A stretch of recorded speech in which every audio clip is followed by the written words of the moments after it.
Hello everyone, welcome back to my YouTube channel.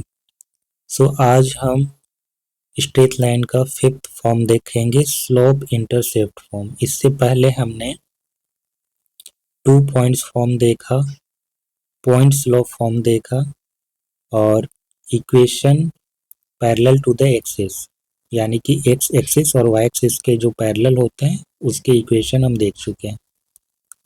आज हम जानेंगे स्लोप इंटरसेप्ट फॉर्म क्या होता है। मान लीजिए कि कोई स्ट्रेट लाइन है जिसका स्लोप दिया गया है, स्लोप m है और वो y एक्सिस को कट करता है इस तरीके से कि ओरिजिन से लेकर के उस पॉइंट पर जहां पर वो कट कर रहा है वो डिस्टेंस c है। तो इस डिस्टेंस c को ही बोलते हैं y इंटरसेप्ट। ठीक है, y इंटरसेप्ट बोलते हैं। यहाँ पर हमने स्ट्रेट लाइन को ऐसे लिया है, बट जरूरी नहीं है कि ये लाइन ऐसे जाए, ये ऐसे भी तो जा सकता है। तो उस केस में जो इंटरसेप्ट होगा ना, वो होगा नीचे की ओर।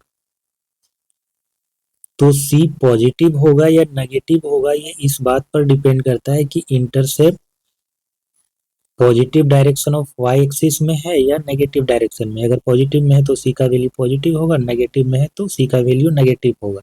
बट जो डिस्टेंस कहेगा, अगर डिस्टेंस बोला जा रहा है तो सी ही लिखेगा, डिस्टेंस सी। अगर ये लिखता है, मेंशन करता है कि नेगेटिव डायरेक्शन में है, तो सी का वैल्यू नेगेटिव हो जाएगा। ठीक है, ये नहीं कि माइनस सी लिख देगा, कोऑर्डिनेट ये माइनस सी होगा। ठीक है, कोऑर्डिनेट अलग हो जाता है, बट डिस्टेंस की बात होती है तो डिस्टेंस हमेशा पॉजिटिव होता है। लाइन वाई एक्सिस को कट कर रहा है, दैट मीन्स इंटरसेप्ट सी है और उसका स्लोप एम है। अब अगर सी है इंटरसेप्ट तो इसका कोऑर्डिनेट क्या होगा, 0, c होगा। ठीक है, पहला केस इसमें ये केस ले रहे हैं कि जब वो y एक्सिस में इंटरसेप्ट कर रहा है। ठीक है, let line L with slope m, with slope m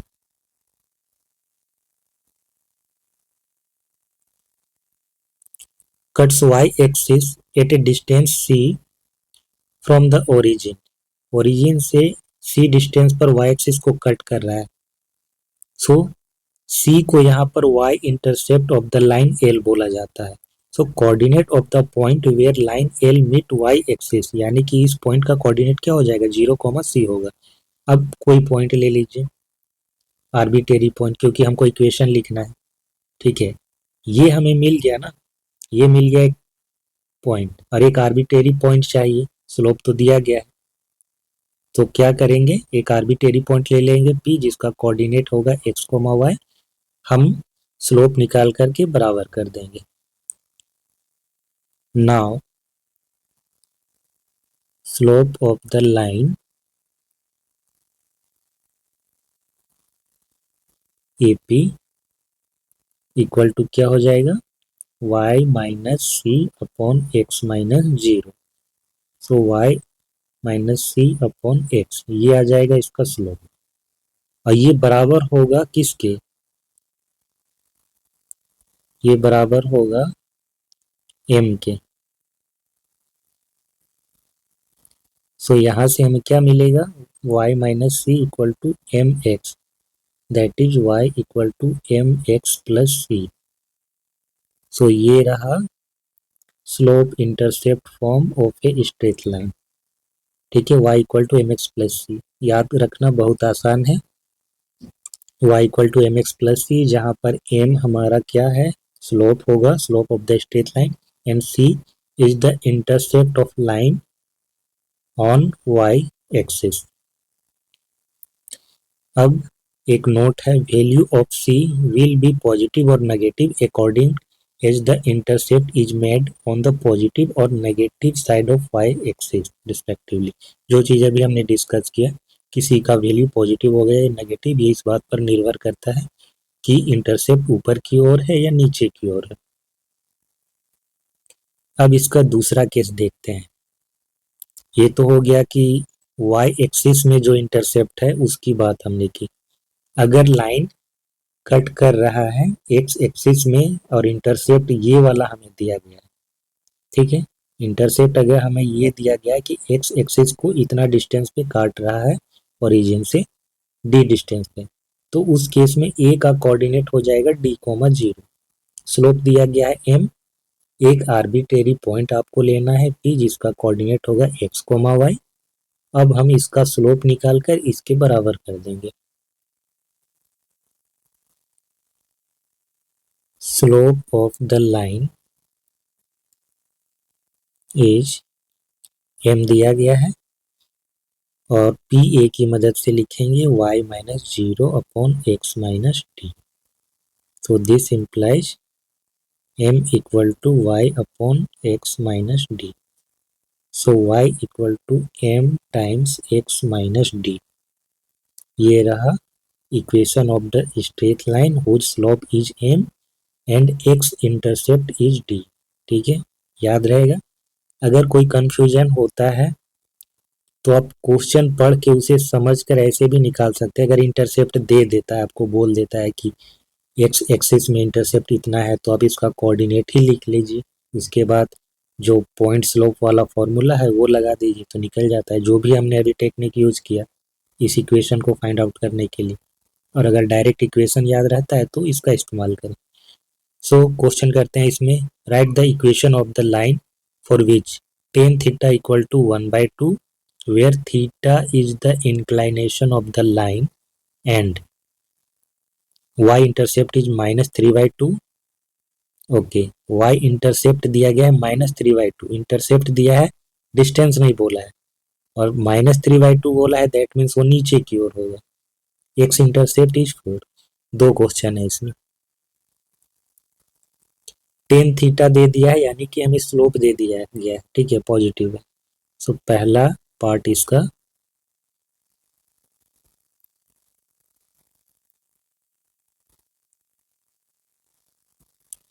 ये रहा हमारा x एक्सिस, ये y एक्सिस। तो जो लाइन होगा वो इधर से कहीं से कट करेगा ना, ऐसे, और इसका स्लोप पॉजिटिव होगा। ये हमारा थीटा है, टेन थीटा का वैल्यू 1/2 दिया गया है यानी कि स्लोप दिया गया है 1/2। और जो इंटरसेप्ट है वो है -3/2 यानी कि ये वाला डिस्टेंस है -3/2, यहाँ से लेकर के यहाँ तक। तो इसका जो कोऑर्डिनेट होगा वो हो जाएगा 0, -3/2। ये बस दिखाने के लिए, ताकि आपको समझ में आए, क्लैरिटी आए। अदरवाइज ये डायग्राम ड्रॉ करने की जरूरत है नहीं, ऐसे ही लिख सकते हैं। स्लोप दे दिया गया है, ओके। m इक्वल टू है 1/2, c इक्वल टू है -3/2। तो इक्वेशन ऑफ द लाइन, हम सीधा उस इक्वेशन को यूज करेंगे, उस इक्वेशन के फॉर्म को, equation of the line y equal to होता है mx plus C. So y equal to m क्या है 1/2 टाइम्स x, c का वैल्यू है -3/2।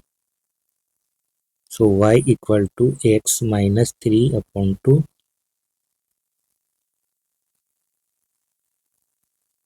दिस implies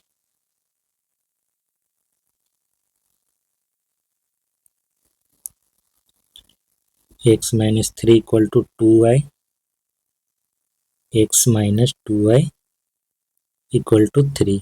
ये रहा इक्वेशन। दूसरा पार्ट देखते हैं इसका।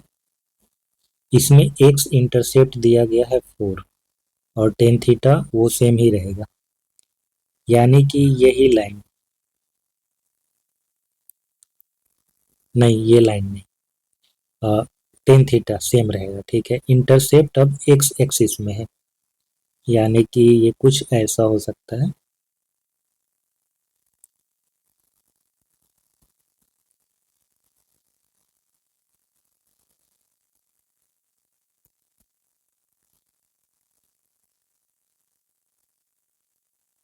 क्योंकि थीटा हमारा चेंज नहीं हो रहा है तो ये रहेगा।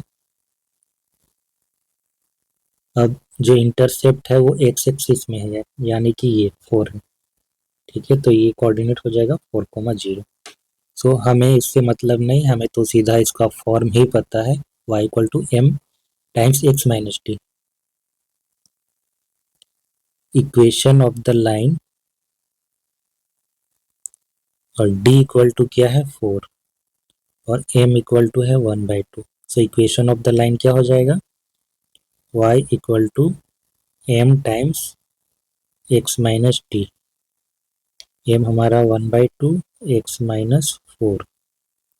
सो 2y equal to x minus 4। So x minus 2y equal to 4, ये इक्वेशन होगा।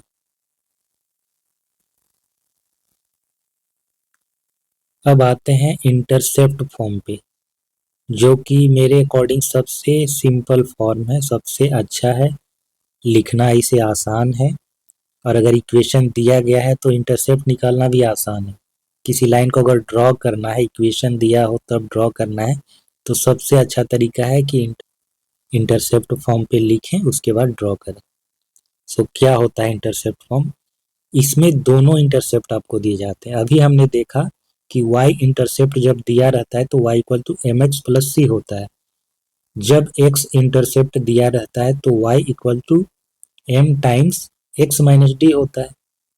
अब अगर दोनों इंटरसेप्ट दिए हैं, सपोज एक लाइन L है जो x एक्सिस में a इंटरसेप्ट बना रहा है, दैट मीन्स a डिस्टेंस पे कट कर रहा है, और y एक्सिस में y इंटरसेप्ट उसका b है, यानी कि b डिस्टेंस पे कट कर रहा है।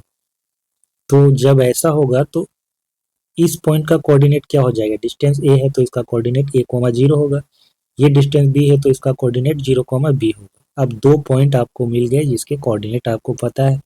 तो जो तरीका आपने पहले पढ़ा है 2 पॉइंट्स फॉर्म, उसको अप्लाई कर दीजिए, आपको इक्वेशन मिल के आ जाएगा। स्लोप ऑफ द लाइन, या फिर स्लोप क्या निकालना है वो वाला ही लगा देते हैं ना, 2 पॉइंट फॉर्म को ही अप्लाई कर देते हैं डायरेक्ट, तो हमें मिल जाएगा। सो एक वेरिएबल पॉइंट हम ले लेते हैं यहाँ पर कहीं पर p x, y, let p x, y be an arbitrary point on the line L. Then equation of the line L is y minus 0 upon x minus a, b minus 0 upon 0 minus a. Agree और not? इस point के respect में इसका slope निकाल करके और फिर इसका और इसका स्लोप निकाल करके बराबर किए हैं, और यही वो इक्वेशन का फॉर्म भी होता है। सो आगे क्या हो जाएगा? y upon x minus A है और ये है b upon A. Cross multiply करेंगे, ये हो जाएगा ए वाई, ये हो जाएगा B X minus A B. This implies B X plus A Y equal to A B. अब दोनों साइड ए बी से डिवाइड कर दीजिए,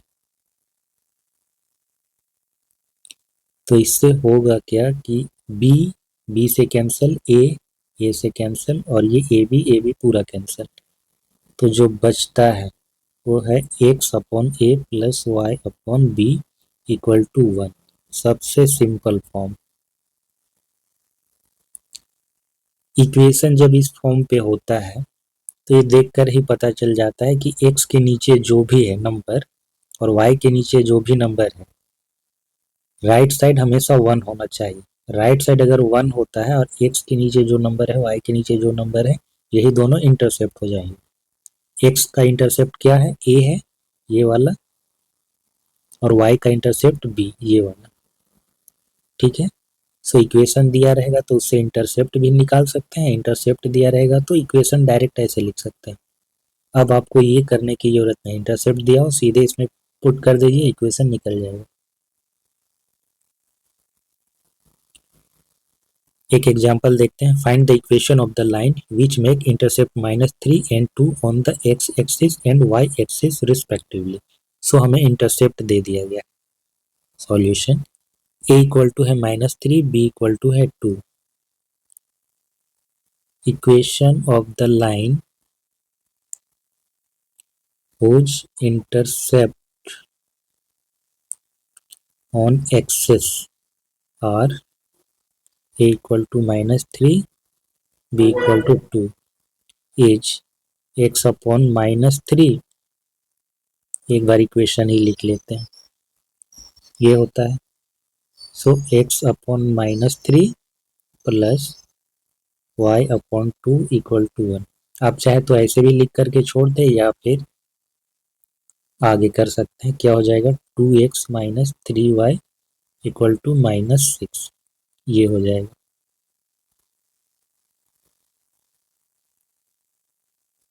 सो आज हमने दो फॉर्म पढ़े, एक इंटरसेप्ट फॉर्म पढ़ा जिसमें x और y दोनों इंटरसेप्ट दिए रहते हैं, और एक हमने पढ़ा स्लोप इंटरसेप्ट फॉर्म जिसमें एक बार में एक ही इंटरसेप्ट दिया जाएगा, या तो c इंटरसेप्ट y एक्सिस में इंटरसेप्ट दिया जाएगा जो c होता है, उस केस में इसका जो इक्वेशन होता है y equal to mx plus c होता है, m उसका स्लोप होता है। दूसरा केस इसमें था कि x एक्सिस में उसका इंटरसेप्ट दिया रहेगा d, स्लोप m होगा, तो उस केस में इसका इक्वेशन होगा y equal to m times x minus D.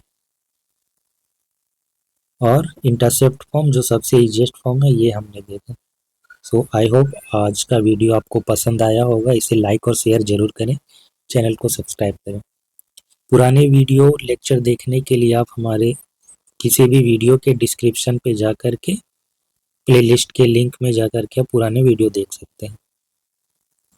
कोई भी डाउट होता है आपको तो आप कमेंट सेक्शन में पूछिए, उसका जवाब दिया जाएगा। Thanks for watching, have a nice day.